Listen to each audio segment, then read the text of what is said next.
it got me thinking. I'm like, well, why is it that I feel this constant need to produce? What is it exactly that is making me feel like I need to constantly be making and doing and creating, or whatever the case may be?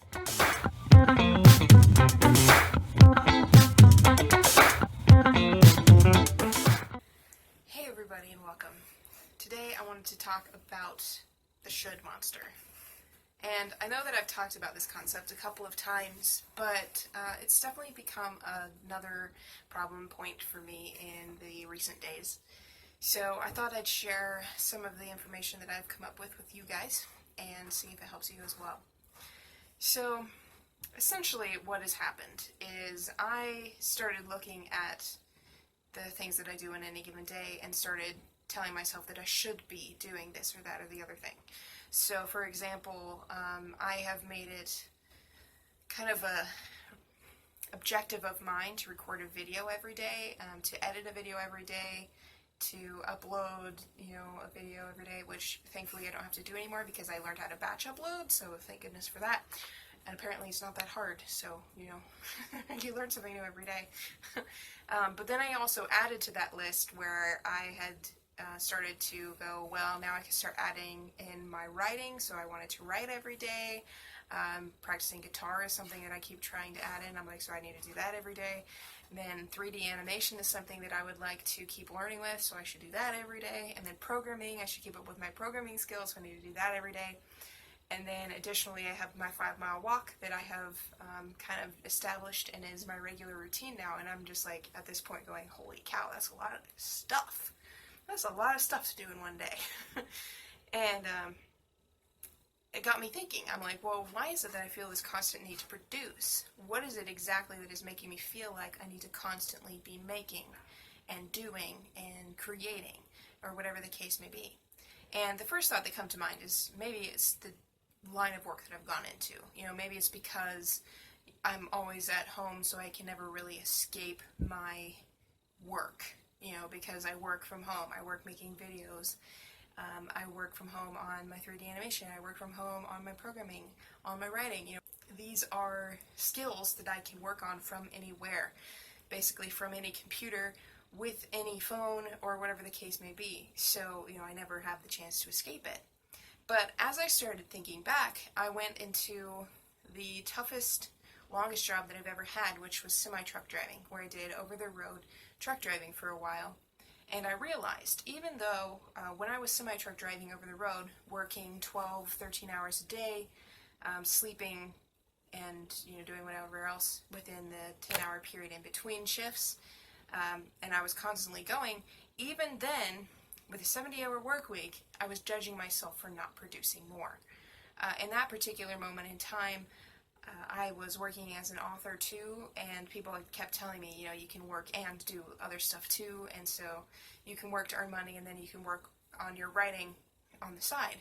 And I just did not have the energy for that. I was spending 70 hours a week working on my job, and I didn't feel like I had the energy or the inspiration to do anything else.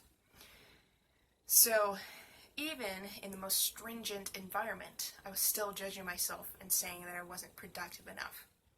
And it really gets you thinking, if even at 70 hours a week, you still don't feel like you're producing enough, there is a problem there.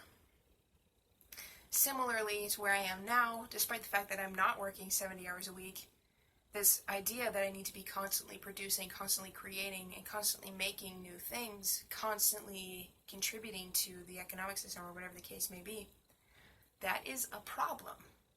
I shouldn't need to be constantly producing, constantly creating. I should be allowed to rest and not feel any need to continue to add more and more and more. And realistically, how much do we need to be done in our society still? And how many of us are doing things that are absolutely essential to society in the first place? I would argue that pretty much all that we do is non-essential. I mean, with the exception of maybe farmers, pretty much everything else could be handled. I mean, to a certain degree you need construction, to a certain degree you need water maintenance, and garbage recycling. Those things are also lovely to have. Indoor plumbing, awesome. but not essential. So realistically, most of us are not doing things that are absolutely essential, vital, or necessary to our society. They do, however, improve our livelihood. For example, if you're working as a programmer, you're helping to improve a system, you're making something more accessible, you're helping with convenience. Same with fast food. Food is a necessity, but fast food is not. So it's the convenience, the ease of that production, so you're creating convenience for customers, and that's what makes it valuable. So this kind of leads to similar concepts to what Andrew Yang has been discussing, and I am not a particularly political person, as you probably could tell if you've watched any of my other videos. Probably the only political person I've ever discussed in any of my videos is Andrew Yang, and I think that's because I genuinely am really excited about the concepts that he's discussed. But one of the things he talks about is how we say something is valuable based on how much money it brings in. So it's this concept of GDP. I'm not really sure what that stands for. GDP is gross domestic product, and I'm not really sure how that translates. But essentially, producing things that can be sold for money is how we value things. And one of the things he talks about is stay-at-home moms, for example, where they do a lot of work. They do a lot of the raising of the kids, they make dinners, they keep the house. They do a lot of work, and yet their value in society is nothing. And that's not to say that other people don't value the work that they're doing, but that in the eyes of society, in the eyes of our system, and in the eyes of our value spectrum, they have no value whatsoever as far as productivity goes, which is what we value in people. Similarly, if you look at the work I'm currently doing, because I'm not really getting paid for it, I earn like $25 a month, or I guess $22 a month, but that's a very small percentage of money.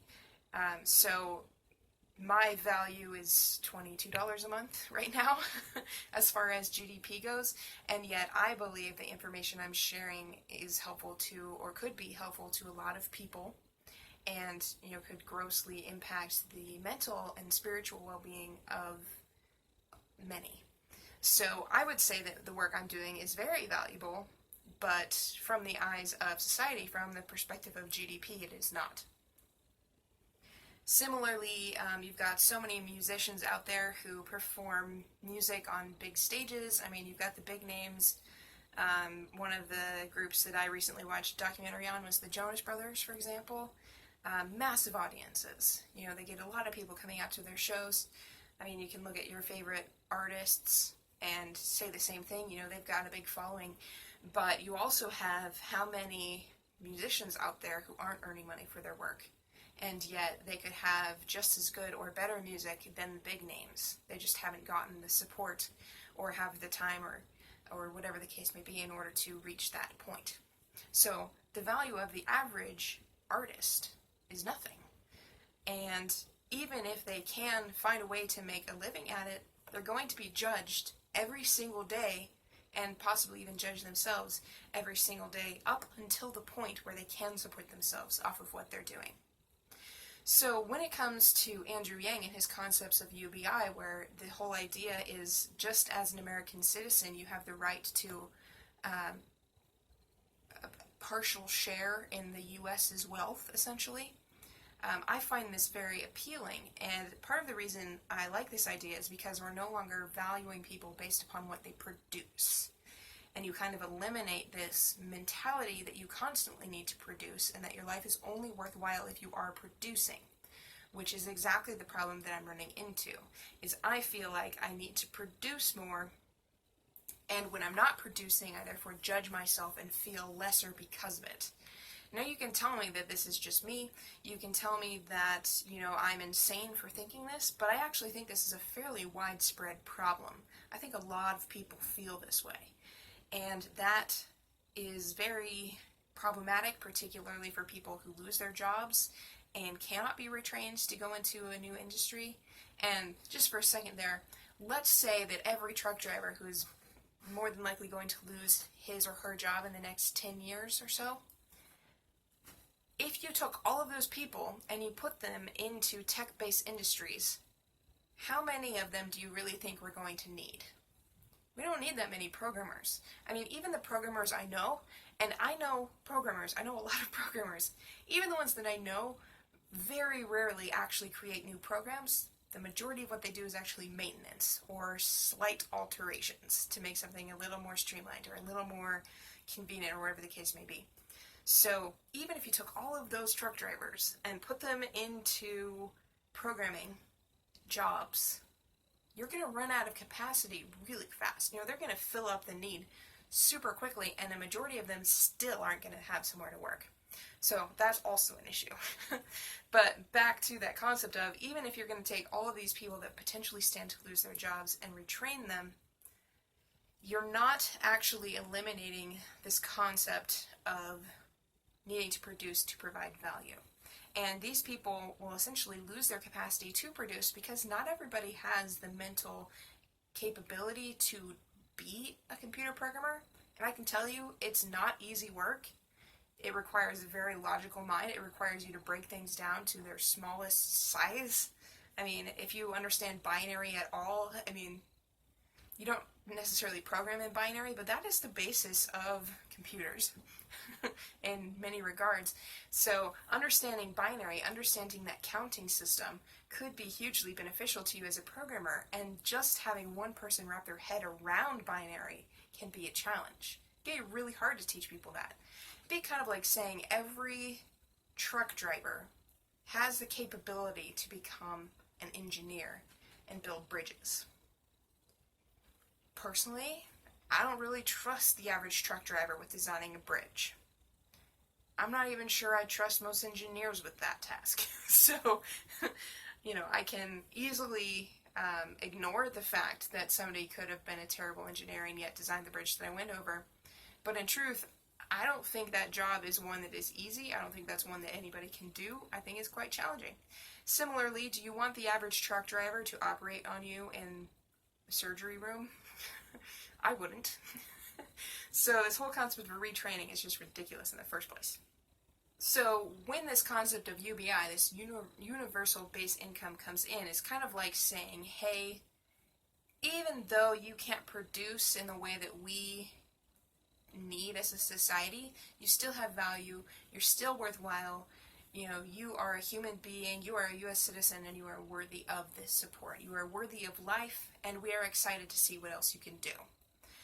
One of the things that's most frustrating, particularly for somebody like me, is I hear all the time about how people are living off of their parents and taking advantage and all these other things. And I'm not sure if these people are talking about me, but every time they say something like that, I go, that's me, the person who's living off of their parents. The person who isn't doing anything to produce money, the person who doesn't generate enough income to support themselves. So from that perspective, I am the bum. I am the druggie that everybody is saying sucks and is horrible and doesn't do anything valuable. But in truth, I think people like me are actually far more common. And to say that I'm not producing, to say that I'm not doing something worthwhile is absolutely false. At least in my eyes. I think the work that I'm doing is highly valuable. And even if somebody isn't doing what I'm doing, even if somebody is just drawing, or even if somebody's just making music, or even if somebody is just being a friend, I think that is valuable. We don't really value personability. We don't really value relationships, societally speaking. We tend to, even if you look at sex and the way our society in the U.S. handles that, even that is kind of a production-based concept here, which is crazy. And we wonder why people get raped. Because I'm like, what we're essentially telling them is the only reason to have sex is to produce kids, is to get pleasure. You're only looking at the product, you're only looking at the moment, you're only looking at right now. And that is why we're struggling so much in that particular area. If you're only seeing relationships as a means to get momentary pleasure, of course you're not going to have long-term relationships. Of course you're not going to get married, and you're very unlikely to have kids because you're like, dude, I don't have the capacity to take care of a kid. I don't have the time or energy to invest in that relationship because that will detract from my ability to produce more over here. So I need the boost of the physical pleasure in order to help me produce more in the physical material world. Another problem. So we need to transition this whole thing. We need to start viewing people as valuable just because they're human.